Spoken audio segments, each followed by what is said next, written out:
अस्सलाम वालेकुम। इस वीडियो में हम a tale of two cities novel की समरी को डिस्कस करेंगे। लेकिन एक बात आपने याद रखनी है, ये जो समरी मैं आपको बता रहा हूँ ये एक प्रॉपर ऑर्डर में है, एक प्रॉपर सीक्वेंस में है। शायद दूसरे प्लेटफॉर्म पर आपको शायद ऐसा सीक्वेंस ना मिले। तो नावल जो है वो असल में बेसिकली शुरू होता है 1757 में, और हमें पता चलता है कि एक मार्की एवरमॉन्ड नाम का एक आदमी है और उसका भाई है। ये एक किसान फैमिली के घर पे हमला करते हैं और वहाँ पर जो उस घर की जो बेटी है, बड़ी बेटी, उसके साथ ये ज़्यादती करते हैं, उसके शौहर को भी मार डालते हैं। लेकिन जो ये सारा नज़ारा देखने के बाद इस बच्ची का जो वालिद होता है वो हार्ट अटैक की वजह से मर जाता है। और लेकिन जो भाई है वो अपनी छोटी बहन को बचा लेता है, और भाई भी बाद में आप ये समझ लें कि बचाते बचाते वो भी मर जाता है। तो उस फैमिली में सिर्फ एक लड़की बच जाती है, बकाया सब मर जाते हैं। अब आपने याद रखना है इस लड़की के बारे में, क्योंकि ये बहुत ही मेन रोल आगे प्ले करेगी। तो जब ये दोनों भाई देखते हैं कि जिस लड़की के साथ हमने ज़्यादती की है वो अब मरने के करीब आ गई है, तो ये एक डॉक्टर को बुलवाते हैं। डॉक्टर मैनेट वहाँ पे आते हैं, लड़की का मुआयना करते हैं और बताते हैं कि ये लड़की अब मौत के करीब है और वो मर जाती है। तो डॉक्टर मैनेट को ये रिश्वत देते हैं कि तुम अपना मुंह बंद रखना और किसी के सामने भी जिक्र मत करना कि ये हमने जो किया है उसका जिक्र किसी के सामने मत करना। लेकिन डॉक्टर मैनेट जाके मिनिस्टर को ख़त लिखते हैं। मिनिस्टर भी मार्की एवरमॉन्ड और इसके भाई के साथ मिला होता है, और इस तरह से डॉक्टर को वो जेल में डाल देते हैं। 18 साल ये जेल में गुजारते हैं और अपनी शनाख्त को भी भुला देते हैं। इनको एक कमरे में रखा जाता है 105 नॉर्थ टावर में, और वहाँ पर ये सिर्फ अपना टाइम स्पेंड करते हैं जूते बनाकर। जब पहले तो इनको उम्मीद थी कि कोई मेरी ज़मानत करा देगा, मैं बच जाऊंगा, लेकिन बाद में जब इनको सारी उम्मीदें ख़त्म हो गई तो इन्होंने ख़त लिखा और उस ख़त में बताया कि इनके साथ किस किस ने ज़्यादती की है और किस तरह से ये जेल में आए हैं। ये इस ख़त को भी आपने अपने माइंड में रखना है। 18 साल गुजरने के बाद जब नया बादशाह बनता है, आता है फ्रांस का, तो वो पिछले कैदियों को रिहा कर देते हैं और इस तरह डॉक्टर मैनेट भी रिहा हो जाते हैं। अब इसकी जो बेटी है लूसी, वो लेने आती है डॉक्टर मैनेट को, और इस लूसी को बड़ा किया है मिस प्रोज़ ने। मिस प्रोज़ आया है लूसी की। और आप ये याद रखिएगा कि जब ये लेने आते हैं इस डॉक्टर मैनेट को, तो वहाँ पर तो लेकर ये जाते हैं आर्नेस्ट डिफाज और मैडम डिफाज के घर। ये आर्नेस्ट डिफाज असल में डॉक्टर मैनेट के घर पहले काम किया करता था, यानी उनका नौकर था, और ये जो मैडम डिफाज है ये इसकी बेगम है, इसकी बीवी है। तो ये उसके घर थोड़ा सा स्टे करते हैं, उसके बाद ये लंदन चले जाते हैं, इंग्लैंड चले जाते हैं। 5 साल गुजरते हैं और एक कोर्ट ट्रायल शुरू हो जाता है। कोर्ट में इल्ज़ाम लगता है चार्ल्स डार्ने के ऊपर कि इसने इंग्लैंड के ख़िलाफ़ गद्दारी की है, और इसने मुखबरी की है, गद्दारी की है फ़्रांस के साथ, इसने फ़्रांस की हेल्प की है। और जो जो इस पे जो इल्ज़ाम लगाया था उन दोनों का नाम था जॉन बरसात और एक का नाम था रॉजर कैली। जो स्ट्राइवर था वो वकील था चार्ल्स डार्ने का, लेकिन बज़ाहिर वो केस हार रहा था। और इस असना में जॉन बरसात कहता है कि मैं चार्ल्स डार्ने को कहीं भी पहचान लूँगा कि इसी ने ही गद्दारी की है, मुखबरी की है इंग्लैंड के ख़िलाफ़। अब तक स्ट्राइवर केस हार रहा है, लेकिन वो अपने असिस्टेंट को मदद के लिए बुलाता है, और सिडनी कार्टन उसका असिस्टेंट होता है। वो खड़ा होता है जब, तो वो ये कहता है कि अच्छा आप मेरा चेहरा देखो और से चार्ल्स डार्ने का चेहरा देखो, हम दोनों के चेहरे मिलते हैं, तो आप बताओ आपने हम में से तो किसी को नहीं देखा वहाँ पर। यानी उसकी जो गवाही थी वो भी अब शक में पड़ गई। तो जज शक की बिना पे किसी को सज़ा तो दे नहीं सकता। इस वजह से शक की बिना पर, क्योंकि चार्ल्स डार्ने और सिडनी कार्टन के चेहरे आपस में मिलते जुलते थे, इसी वजह से शक की बिना पर चार्ल्स डार्ने को वहाँ से रिहा कर दिया जाता है। अब इसी जगह पर मीटिंग होती है चार्ल्स डार्ने की, लूसी की और सिडनी कार्टन की। ये जो तीनों कैरेक्टर्स यहीं पर कोर्ट के अंदर ये मिलते हैं। कोर्ट में इन्होंने भी गवाही देनी थी, लेकिन उसकी नौबत ही नहीं आई।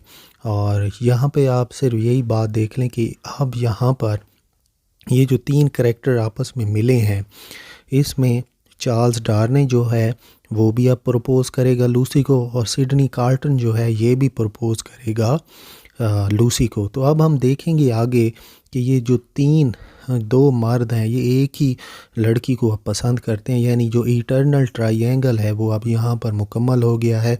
अब हम आगे देखते हैं कि स्टोरी किस तरह चलती है। कोर्ट के ट्रायल के बाद चार्ल्स की जो आमद है वो लूसी के घर बढ़ जाती है, और सिडनी भी उसके घर आना शुरू हो जाते हैं, और उनके घर में ही ये जो तीनों किरदार हैं ये आपस में मिलते जुलते हैं। अब इस असना में स्ट्राइवर भी प्रपोज़ कर देता है लूसी को, कार्टन भी प्रपोज़ कर देता है, और डार्ने भी। स्ट्राइवर को एक जारविस लॉरी नाम का एक आदमी होता है, वो मना करता है। ये जारविस लॉरी असल में डॉक्टर मैनेट का दोस्त है, और इसी ने ही लूसी को बड़ा करने में काफ़ी हेल्प की है। सिडनी कार्टन को कि वो प्रपोज़ल एक्सेप्ट नहीं करती, लेकिन उसको ये कहती है कि मैं हम अच्छे दोस्त रहेंगे, और कार्टन भी वादा करता है कि वो ज़िंदगी में उसके लिए कहीं ना कहीं जहाँ कहीं भी उसको ज़रूरत पड़ी वो उसके लिए सेक्रीफाइस करेगा, अपनी खुशियाँ उसकी खुशियाँ बचाने के लिए वो कुछ भी कर जाएगा। तो चार्ल्स डार्ने का जो प्रपोज़ल है वो एक्सेप्ट कर लेती है लूसी, इन दोनों की शादी हो जाती है। लेकिन शादी से वाले दिन ही चार्ल्स डार्ने अपनी असल शनाख्त बताता है, अपनी रियल आइडेंटिटी बताता है, और कहता है कि मैं मार्की एवरमॉन्ट का भतीजा हूँ और मेरा एवरमॉन्ट फैमिली से ताल्लुक़ है।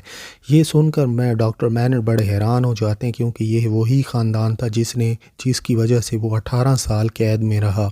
लेकिन जो डॉक्टर मैनेट है वो अपनी बेटी की खुशियों के लिए बिल्कुल चुप कर जाते हैं और शादी को आगे बढ़ने देते हैं।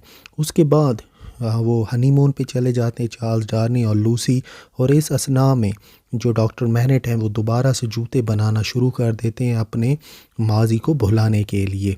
अब यहाँ पर कहानी थोड़ी सी आगे चलती है, और हमें पता चलता है कि फ़्रांस के अंदर मार्की एवरमॉन्ट ऑर्डर देता है कि उसका जो बग्गी है वो तेज़ी से चलाई जाए गलियों में से। अब जब वो तेज़ी से बग्गी चल के जा रही थी तो एक बच्चा उसी बग्गी के नीचे आ गया और वो मर गया। मार्की एवरमॉन्ट बाहर निकलता है और सोने का सिक्का फेंकता है उस बच्चे के वालिद की तरफ। तो वहीं पर मैडम डिफार्ज आ जाती है और एक तसल्ली देती है उस बच्चे के वालिद को कि खैर है, मर गया है बेचारा, और तुम इसे खाना कौन सा खिला रहे थे, खैर है बेचारे की दर्दनाक ज़िंदगी ख़त्म हुई। इस बात पे मार्की एवरमॉन्ट मैडम डिफाज की तरफ भी सिक्का फेंकता है और मुतासिर होता है उसके अल्फाज से, लेकिन मैडम डिफाज वो सिक्का उठा के फेंकती है दोबारा बग्गी के अंदर। होता कुछ यूँ है कि वो जो लड़के का वालिद था, गैस्पर्ड उसका नाम होता है, वो बग्गी के नीचे लटक जाता है और उसके महल तक पहुंचता है, और रात के टाइम उसके कमरे में जाकर गैस्पर्ड मार्की एवरमॉन्ट को छुरे मार के मार डालता है। 1 साल तक वो इधर उधर घूमता रहता है। बाद में गैस्पर्ड पकड़ा जाता है और गांव के अंदर कुएं के ऊपर उसको सज़ाए मौत दे दी जाती है। अब 1789 का साल शुरू हुआ है। यही वो साल था जब फ्रेंच रेवोल्यूशन शुरू हुआ, और ये तब शुरू हुआ जब यकम जुलाई 1789 को बिस्टील जो प्रिज़न है उसके ऊपर धावा बोल दिया गया। ये जो जेल था इसके अंदर रेवोल्यूशनरीज़ घुस गए। असल में रेवोल्यूशनरीज़ ने इनकलाब इसलिए शुरू किया, उनके पास ना खाने को कुछ था ना पीने को कुछ था, बहुत ज़्यादा हैवी टैक्सेस उनके ऊपर लगाए गए। तो इस सारे जुल्म से बचने के लिए उन्होंने इनकलाब शुरू कर दिया। अब ये मैडम डिफाज घुसी है बेस्टील के अंदर, और वहाँ का जो सुपरिटेंडेंट है उसको फ़ौरन से उसका गला काट दिया है। मैडम डिफाज गई है उसी कमरे में 105 नॉर्थ टावर में, और उसको वही ख़त मिला है जो कि डॉक्टर मैनेट ने लिखा था कई सालों पहले। अब इधर चार्ल्स डार्नी और लूसी बहुत ही खुशगवार ज़िंदगी गुजार रहे होते हैं कि गैबिल का ख़त आता है। गैबिल असल में उसी महल का नौकर था जिस महल में चार्ल्स एवरमॉन्ट रह रहा होता था शादी से पहले। असल में चार्ल्स एवरमॉन्ट मार्की एवरमॉन्ट का भतीजा है, और लेकिन ये अपने ख़ानदान की ने इतने बुरे काम किए हैं कि इसने अपनी सारी शनाख्त जो है, अपना सारा नाता जो है वो ख़त्म कर दिया है एवरमॉन्ट फैमिली के साथ। लेकिन इस गैबिल को बचाने के लिए चार्ल्स डार्ने आता है इधर फ्रांस में, और यहाँ पर पकड़ा जाता है। जब खबर पहुँचती है इंग्लैंड में तो doctor MANET, Lucy, Sydney carton ये सारे जाते हैं फ्रांस, चार्ल्स डार्ने की हेल्प कराने के लिए। डॉक्टर मैनेट को पता होता है कि मैंने इतने साल जेल में गुजारे हैं तो ये सारे मुझे वेलकम करेंगे, और वैसा ही हुआ। जब वो पहले इतने सालों बाद जब वो फ्रांस में गए तो उसको काफ़ी वेलकम किया गया डॉक्टर मैनेट को, और डॉक्टर मैनेट ने ये सोचा कि मैं अपने असर व रसूख से अपने दामाद को छुड़वा भी लूँगा। लेकिन पहली दफ़ा तो वो रिहा हो गया, लेकिन उसके बाद दोबारा से उसको पकड़ लिया गया, और अब कोर्ट के अंदर वही ख़त पढ़ा गया जो कि डॉक्टर मैनेट ने लिखा था कई सालों पहले। डॉक्टर मैनेट अब अपनी बात से पीछे भी नहीं हट सकते थे, क्योंकि एवरमॉन्ड ही वही ख़ानदान था जिसने सारी ज़िंदगी बर्बाद की थी डॉक्टर मैनेट की। अब वो सिर्फ़ एक ही मेंबर बचा हुआ था, चार्ल्स डार्ने, और वही चार्ल्स डार्ने फंस गया। डॉक्टर मैनेट को अंदाज़ा भी नहीं था कि जो मैं ख़त लिख रहा हूँ वही मेरे दामाद के लिए डेथ वारंट साबित हो जाएगा, और अब वो अपने अल्फाज से पीछे भी नहीं हट सकता था। लूसी जाती है मैडम डिफाज के पास और कहती है कि मेरे शौहर को छोड़ दो, लेकिन मैडम डिफाज कोई भी बात नहीं मानती। मैडम डिफाज उन बंदों के नाम लिखती है रजिस्टर के अंदर, नीटिंग करती है उन बंदों के जो कि मरेंगे इनकलाब की वजह से, और एक गैलेंटीन नाम का नई मशीन सामने आती है जिसको नेशनल रेज़र कहा जाता है। उसमें एक इंसान को हॉरिजॉन्टली लिटा दिया जाता है और एक ब्लेड उसकी गर्दन के ऊपर छोड़ दिया जाता है, जिससे लोगों के सर कटते थे फ्रेंच रेवोल्यूशन के टाइम। अब हुआ क्या कि यहीं पर मिस प्रोज जो हैं वो अपने भाई को पहचान लेती हैं। मिस प्रोज, आप याद रखिएगा, ये आया थी लूसी की, और इसी ने ही बड़ा किया है लूसी को। जब ये जाती हैं फ्रांस में तो ये अपने भाई को पहचान लेती हैं, और वो भाई था जॉन बरसात। असल में ये जॉन बरसात जो था इसका रियल नेम था सुलेमन, और ये जानबूझ के इसने नाम अपना तब्दील किया हुआ था। असल में ये स्पाई था, एक जासूस था इंग्लैंड का जो कि फ़्रांस के अंदर मौजूद था जासूसी के लिए। अब कार्ल्टन गुज़रता है मैडम डिफाज के दुकान के सामने से, और वहाँ वो सुन लेता है कि जैसे ही चार्ल्स डार्ने चढ़ेगा उधर सज़ाए मौत के लिए तो मैं जाके लूसी को मार दूंगी। कार्ल्टन क्या करता है, वो जाता है एक ड्रग्स ख़रीदता है, क्लोरोफॉर्म ख़रीदता है, और ब्लैकमेल करता है मिस प्रोज का जो भाई हैं जॉन बरसात को कि तुम मेरी हेल्प करो वरना मैं सबको बता दूंगा कि तुम इंग्लैंड के जासूस हो और तुम मारे जाओगे, पकड़े जाओगे। अब कार्ल्टन, असल में ये जो जॉन बरसात था ये उसी जेल के अंदर मौजूद था जिस जेल में चार्ल्स डार्ने बंद था।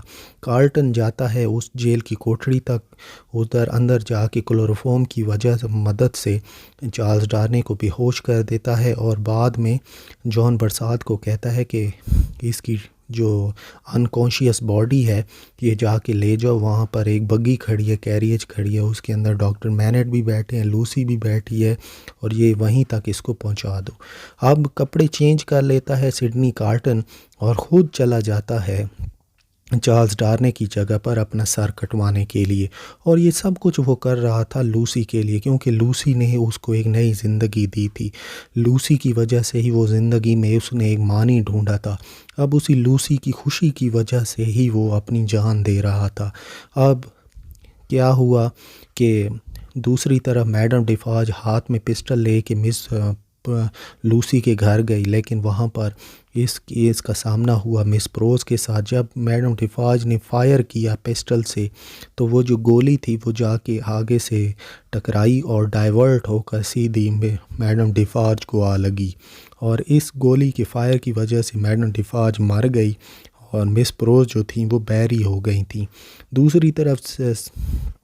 दूसरी तरफ जब बारी आती है सिडनी कार्ल्टन की, तो सिडनी कार्ल्टन के सामने एक सेम्स्ट्रेस खड़ी होती है, दर्जन खड़ी होती है। वो पीछे मुड़ के देखती है और कहती है तुम तो चार्ल्स डार्ने नहीं हो, वो तो मेरे साथ वाली कोठरी में रहता,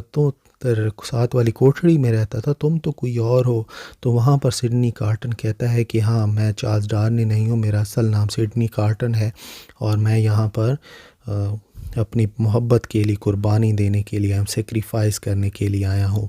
और उसी जगह पर पहले सेम्स्ट्रेस जाती है और उसके बाद सिडनी कार्ल्टन जाता है और वो लेट जाता है और इस तरह से उसका जो सर है वो काट दिया जाता है उस मशीन के ज़रिए। और दूसरी तरफ जो लूसी है और उसके वालिद हैं वो बड़े ही बाहिफाजत तरीके से इंग्लैंड फ़्रांस से रवाना हो जाते हैं और इंग्लैंड चले जाते हैं, जहाँ पर हम सोच सकते हैं कि उन्होंने खुशगवार ज़िंदगी गुजारी होगी।